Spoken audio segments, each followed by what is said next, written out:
So this is the week 5 assurance assimilation PowerPoint that we've put together.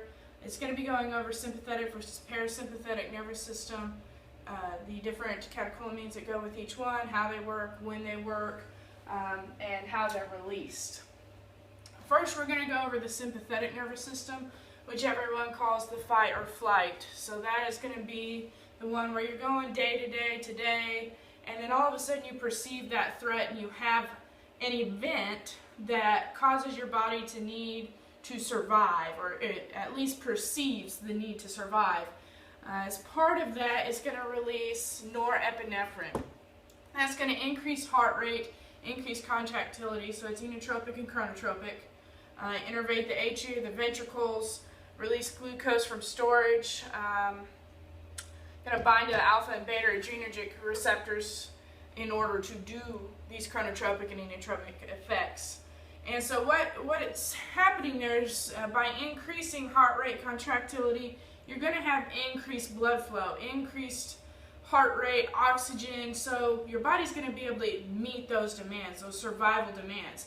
As blood pressure goes up and stress level goes up, and you're going to have to run or fight or do what, just need to be more aware as part of this fight or flight response.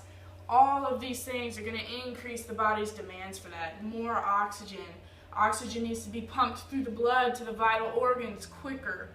So you're going to see a lot of that with the fight or flight response. The other thing with the release from glucose from storage is we know that glucose is energy. So on top of increased blood supply, increased oxygen demand, you're also going to have an increased demand for energy. And so we're going to have a lot of glucose release.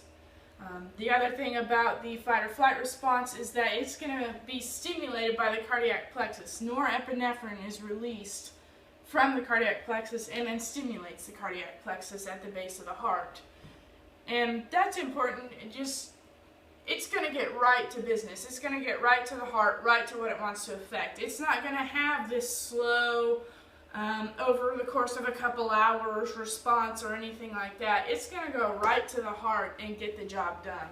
It's very supply and demand. It's very immediate. This is just a map of sympathetic innervation, and the only thing that really stood out to me mainly about that is you're seeing a lot of organs. So it's going to go right to the heart, right to the lungs, right to the liver for the glucose, as well as the pancreas, kidneys, all that good stuff. And the kidneys are going to be involved because that's where your adrenal glands are. And we'll talk about how the parasympathetic relates to that in a minute. Parasympathetic, I've always heard called rest and digest.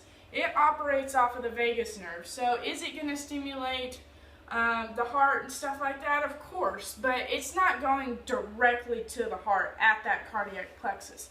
It's going through a nerve network and everything like that. It is going to control the SA node, so it's our day-to-day, minute-to-minute, whether we're in stress or not, control of the heart. Ideally, we're going to be operating off of the sinoatrial node. It does release acetylcholine, which binds to acetylcholine receptors, and the goal there is to just slow things down and maintain homeostasis, maintain a good level environment, something you can function in day to day. It's not going to go out and fight your battles or survival or anything like that. It's going to maintain your survival from day to day to day. And that's something that I never necessarily was taught about the parasympathetic or the sympathetic nervous system. But these two things are running in the background of our daily life all the time. And they're doing this checks and balances. As you get this stressful environment, you're going to see a little bit more norepinephrine as your fight or flight response. And as things calm down, you're going to see a little bit more acetylcholine. Like, okay, now let's, kind of relax. Let's get things back together. Let's even out. But they're going to constantly be running in the background, attempting to maintain that homeostasis environment. So you're definitely going to see a little bit of checks and balances from them. The thing with the parasympathetic nervous system that I noticed in relation to the sympathetic nervous system is that you're seeing a lot more glands and vessels and membranes and intestines, because this is just a constant day-to-day systemic effect. Parasympathetic is going to be very systemic. It's all over the body. It's digestion, relaxation, neural response, cardiac, respiratory. Whereas the sympathetic nervous system has one goal, and that's survival, and that's heart and lungs. And so it's very targeted, where this is more of a broad spectrum systemic approach. And again, homeostasis is going to be the goal of the parasympathetic and sympathetic nervous system. It's the goal of all the body systems, is to maintain a good, peaceful, regulated, healthy environment. So they're constantly going to be working in correlation to each other.